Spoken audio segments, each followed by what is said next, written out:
Sunday night in Ghent. Crews flip arrows, planters drop, cameras blink on.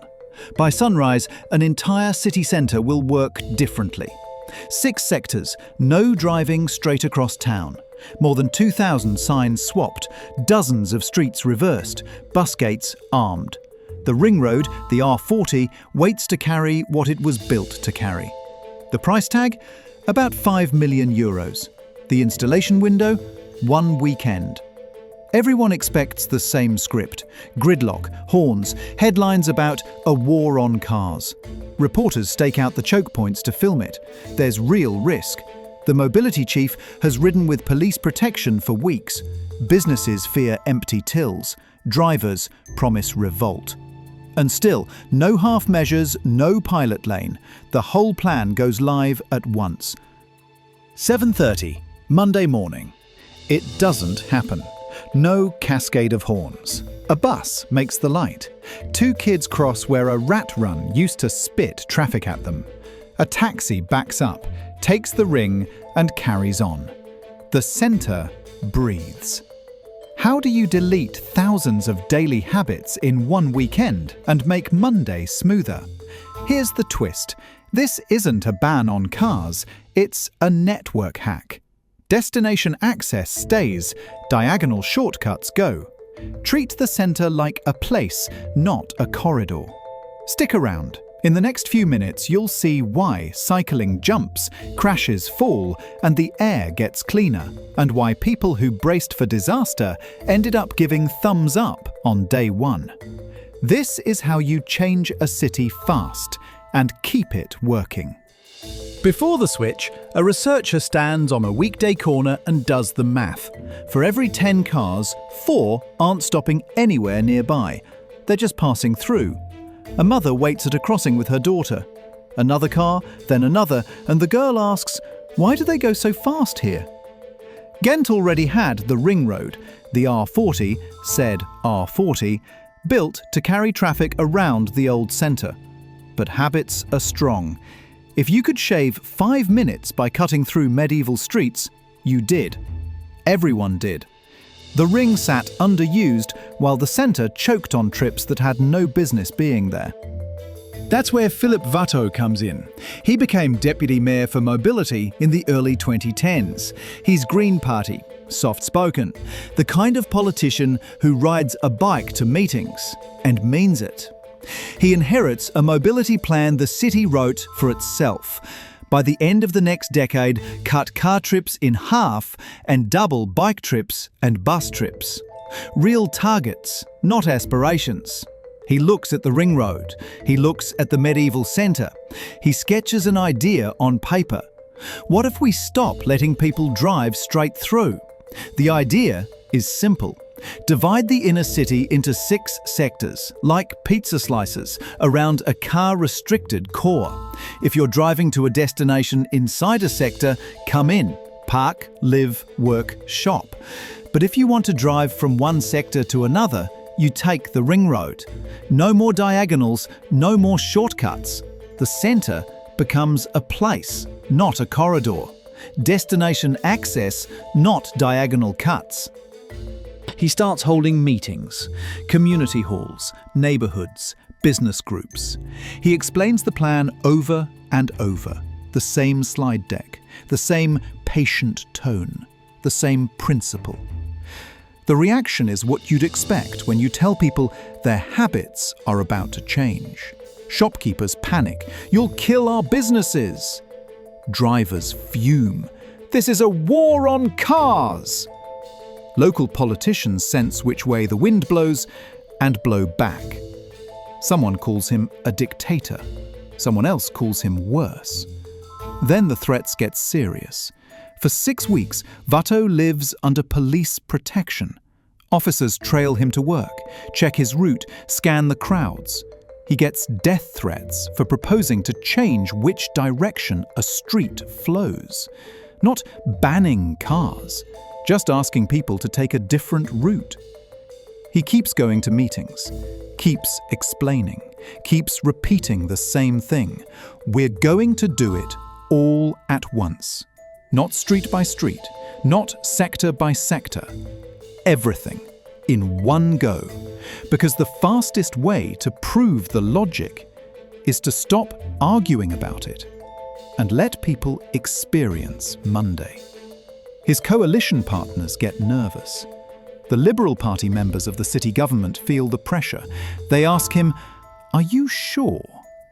He says, "We'll know on Monday." And that brings us back to that Sunday night. About 80 streets change direction. Thousands of signs get swapped or reoriented. More than a dozen locations get physically closed to cars, planters, bollards, gates. 6 sectors get marked at their seams.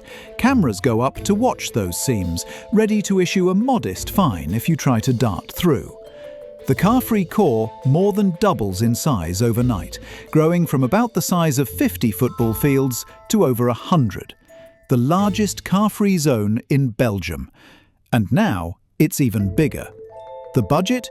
About €5 million for the whole thing. The paint, the signs, the planters, the cameras, the labour. In context, that's less than the cost of building a single highway interchange. Less than most cities spend on the consultants who write reports that never get implemented. Plant one big box of soil in the middle of a shortcut. Hang a camera overhead that knows which license plates to ignore and which to fine. Drop a bus gate where private cars used to slip through. You've rewritten a map of probable futures. Want to get across town by car? Take the ring. That's what a ring is for. Inside, the old habit of drawing a straight line through the centre becomes an error message. Route not permitted. GPS systems haven't updated yet. Drivers who've taken the same route for 20 years find it doesn't work on Monday. The bet is this. A network change sets off a cascade. Buses stop being stuck, so they get faster. Walking feels safer, so more people walk. You can't dart through anymore, so you rethink the trip, or the time, or the mode. The centre stops being a corridor and becomes a place again. Sunday night, the crews work. Flip, seal, test. By midnight, most of the signs are up. By 3 in the morning, the planters are in place. By dawn, the cameras are live. The city holds its breath. Watteeuw doesn't sleep. He knows that in a few hours, tens of thousands of people will wake up, start their commutes, and discover their routes don't work anymore. He knows the reporters are ready. He knows his political career might end before lunch. He also knows there's no going back. The signs are up. The Monday is coming. Monday morning, April 3rd, 2017. The reporters are ready. Cameras positioned at the choke points. The intersections where the new rules will cause chaos. The story is already written in their heads. Gridlock, honking, the deputy mayor who broke a city. It doesn't happen. No cascade of horns, no jammed grid, just a bus making the light. A cyclist rolling through an intersection that used to feel like a battlefield.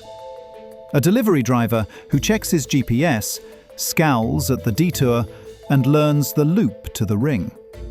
A taxi rolls up to one of the new barriers. The driver peers down a lane that no longer flows the way it did on Friday. He sighs. He backs up. He leaves by another street. It takes him an extra 2 minutes. He mutters about it. By Wednesday, he'll know the new route by heart. 2 school kids cross where a shortcut used to pour cars at them like water from a gutter. Their mother doesn't tighten her grip. The street is quiet enough that she hears one of them laugh. There are honks, yes. There's confusion and a few choice words. The police issue warnings, not fines, a grace period for people to learn. But the roving reporters, hungry for the disaster clip, don't get what they came for. No wailing, no shutdown, no long crane shot of a city undone. The anticlimax tells the story. Watteeuw rides his bike into town with a journalist. He's braced for shouting, for anger. Instead, strangers give him thumbs up. A woman on a corner nods. An older man on a bench says, "It's quieter, isn't it?" Here's why. People respond to how a street feels, not to what a map says. Take away the stream of strangers using your block as a corridor, and even on day one, the air changes. Your voice carries. You hear a bell instead of a horn. You notice your neighbor waving from across the street. A father steadies his son's handlebars on a side street in the Pattershall neighborhood. The boy wobbles, laughs, finds his balance. The father realizes, this used to be a Sunday-only thing. Now, it's a Tuesday evening after work. A cafe owner on Vredagmarkt watches the square. Fewer cars, yes, but more people sitting. More people walking, slowly, looking around. Someone orders a second coffee and stays. The owner had been terrified. She'd signed a petition against the plan. Now she's watching something she didn't expect. Her customers are lingering. That's Monday. Not the apocalypse, not the victory parade. Just a city that learned its new lines overnight and didn't collapse. When the numbers come in, they tell a clear story. Cycling surges by a quarter within and around the centre, not a wobble, a surge. By 2 years later, Ghent hits its target for the end of the next decade. More than a third of all trips now happen by bike, up from about a fifth before the change. The city reaches its goal more than 10 years early. Rush hour car traffic to and from the centre falls by more than a tenth. Some key routes see drops of nearly a third. Residential streets inside the sectors see reductions as high as nearly 60%. The through traffic that was using neighbourhoods as shortcuts, it evaporates. The ring road picks up about a tenth more traffic, exactly what it was built to do. Some junctions get congested and need retiming. The city adjusts, lights get smarter, a few intersections get redesigned. It's not perfect, but it's manageable. Travel time into the centre by car? Down by about a third compared to before. Faster, not slower, because the centre is no longer clogged with people just passing through.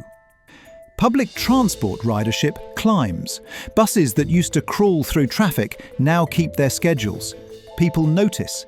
People switch. Traffic accidents inside the inner city drop by a quarter in the first year. A quarter. Someone who didn't land on a gurney. A parent who didn't get a phone call in the evening. A child who made it across the street. Air quality. Nitrogen dioxide levels fall by nearly a fifth on average across the measurement points, twice the improvement rate of other cities in the region over the same period. The ring road shows higher pollution, it's carrying more traffic, but inside the sectors, the air you breathe while you talk to your neighbour on a stoop gets cleaner. Together, they're a verdict. The centre functions without through traffic, better on many measures. The scary story didn't come true. The shopkeepers who feared ruin see pedestrian counts hold steady or rise. The number of restaurants and bars opening in the centre ticks up. Empty storefronts fill. And the cost? About €5 million. Signs, paint, planters, cameras, hours. A few million euros triggered a cascade that billions wouldn't buy if you put the money in the wrong place. So what does this actually look like when you're living in it? A man in his early 40s named Peter stands outside a cafe on Serpentstraat and tells a friend he sold the second car. It wasn't ideological. He looked at the monthly cost, insurance, maintenance, parking permits, and looked at what the city now feels like. He bikes to work. His partner takes the tram. For the twice-a-month trip to see family outside the city, they rent a car or take the train. The math just worked. His friend rolls his eyes. You've changed. A month later, the friend asks how the grocery run really works with panniers. Peter shows him. The friend tries it. He doesn't go back. An elderly woman who opposed the plan, signed the petition, called the hotline, the whole thing, sits on a bench near St. Jacobs. She tells her daughter, "I was wrong. I thought no one would come to the centre anymore. But look, more people, just fewer cars." Her daughter doesn't gloat. She just sits with her mother and watches the square. A researcher in his 20s bikes along the canal in the morning and counts the number of conversations he can overhear. People talking as they walk, not shouting over traffic, just talking. In the evening, he walks home through his sector and realizes the loudest thing on his block is a child on a stoop, telling a long, elaborate story about a dragon. If you live in a sector, the speed of your street has slowed and the speed of your day has not. If you work in the centre, your customers still come, they just arrive by bike, by tram, on foot. If you used to cut through by habit, you learned the ring. It's longer in distance, yes, but it's often faster because the ring moves. There are still debates, always will be. Someone's delivery route still takes too long on a Friday morning. Someone's detour still feels annoying. Someone misses the old way, the old car, the old route, the old radio show perfectly timed to the old commute. The difference is that the everyday proof sits in your ears and eyes. You don't need a chart to tell you. You can hear it in how people talk mid-block. You can see it in how children move through the streets. But here's the thing about changing cities. The real test isn't Monday. It's what happens when the next election comes. October 2018, 18 months after the changeover, municipal elections. Filip Watteeuw, the man who carried death threats for proposing to change traffic patterns, goes to the polls. He's braced for punishment. The opposition has made him the villain. The car lobby has made him the symbol of everything wrong with green politics. He wins his seat. His personal vote share quadruples. Quadruples. People who yelled at him in the street before the change vote for him after. Not all of them, but enough. Because they've lived the Monday. They've lived the year after Monday. Their street is quieter. Their commute is faster. Their kid bikes to school. The plan doesn't vanish. The coalition holds. Watteeuw keeps his job. The city keeps iterating. A hot spot on the ring gets attention. Engineers study the flow. They add a slip lane. They retime a sequence. The problem eases. A neighbourhood proposes a living street, a block closed to through traffic one weekend a month, turned into a community space.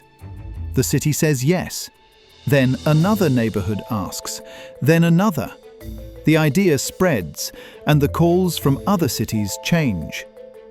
Before the plan, they asked Watteeuw, "Are you sure this won't destroy your city?" After, they ask, "How do we do it overnight?"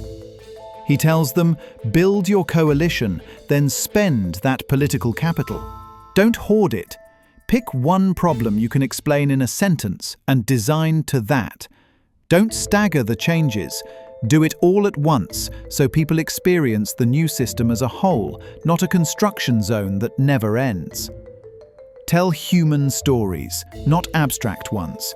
And measure everything, because numbers kill the scary stories." Birmingham listens. So does Edinburgh. So does Brussels. The phrase, "Ghentify your city," starts appearing in planning documents, in city council debates, in the presentations of consultants who used to preach caution. Not because Ghent is the only way, because Ghent is a proof. A mid-sized city can change fast, cheap, and decisively. It can survive the Monday. It can thrive after the Monday. Fast forward 7 years, Ghent hosts Velo City, the World Cycling Summit. 1,600 delegates from 60 countries. Policymakers, advocates, planners, engineers. They come to see what happened. They come to learn how. They ride through the sectors on the technical tours. They stop at intersections that used to be battlefields and are now just intersections. Quiet ones. They see the bicycle highways, the underpasses, the bridges. Hundreds of kilometres of cycling infrastructure, most of it added in the last decade and a half. They see the schools with school streets, blocks closed to cars during drop-off and pick-up, turned into zones where children can arrive on foot or bike without threading through traffic. They see the ring road, functioning. Not perfect, but functioning. carrying the load it was built to carry. They see the car-free core, now more than double its original size, larger than it's ever been. Not empty, full of people. The delegates ask, how did you get people to accept this? The answer is always the same. We didn't wait for acceptance. We made the change, and we let Monday speak for itself. If your politics run toward caution, you can like Ghent's plan for a pragmatic reason. It priced the change like a pilot project, low cost, high impact, reversible in theory, though no one wants to reverse it now. If your heart runs toward streets as living rooms, you can like it because that's how they feel now. Not everywhere, not perfectly, but in enough places that the change is undeniable. If you're the kind of person who trusts only spreadsheets, you can like it for the numbers, the cycling modal share, the crash reduction, the air quality improvement, the travel time decrease, the electoral vindication. And if you were a shopkeeper who opposed the pedestrian zone from decades earlier, who worried it would kill your business, you now live in a city where proposing to reintroduce cars into that core would require courage you didn't have. The resistance would be fierce, just from the other side. Most cities are 1,000 arguments held together by habit. Ghent changed one habit, all at once. Over a single weekend in April 2017. It told drivers, treat the centre like a destination, not a diagonal. It told buses and trams, we see you and you matter. It told parents, your child can learn to ride on your street, not just in a park on Sunday.